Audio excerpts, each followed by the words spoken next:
So I've been meeting with a couple of friends this week who I haven't seen for quite a while. And the thing is, you've only got so much time. You only got like one evening together and you need to figure out what you missed out on during the time that you haven't seen them.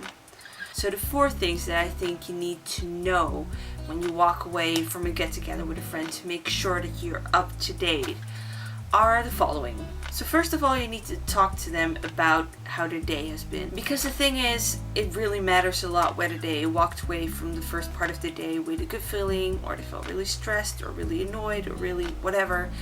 And until you know what's kind of going on with their most recent mood, it would be kind of awkward to start a new conversation topic without really knowing if this is the right timing for it.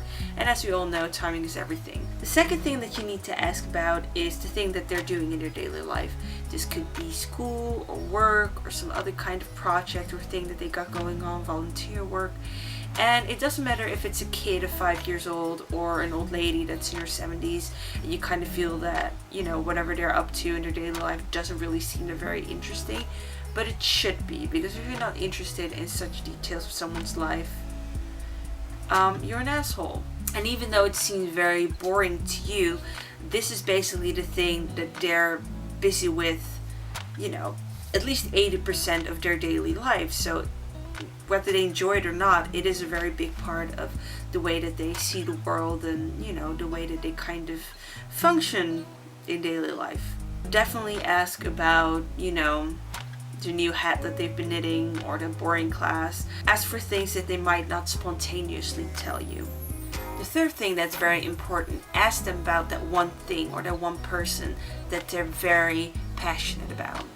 Once again, it could be something that you're not necessarily interested in, but it could just be something like, ask about their brother who has been having a tough time the last time you spoke to your friend, or ask them about the weird feud that they got going on with their neighbor. And the fourth thing, and this is really a thing that's very important when keeping, good friendships, after you've spoken to them for a couple of hours and you part ways, can you imagine what goes on through their head at the end of the day?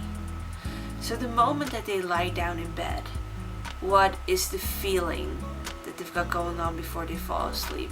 Are they content with the way that their day went? Or are they stressed about what tomorrow will bring? Or are they really unhappy? Or could they maybe be very lonely? Realize that you might not be able to immediately help your friend with negative feelings and emotions, and that technically it's not your job to fix their problems. But I think what people don't really seem to realize is if you don't ask, they won't tell.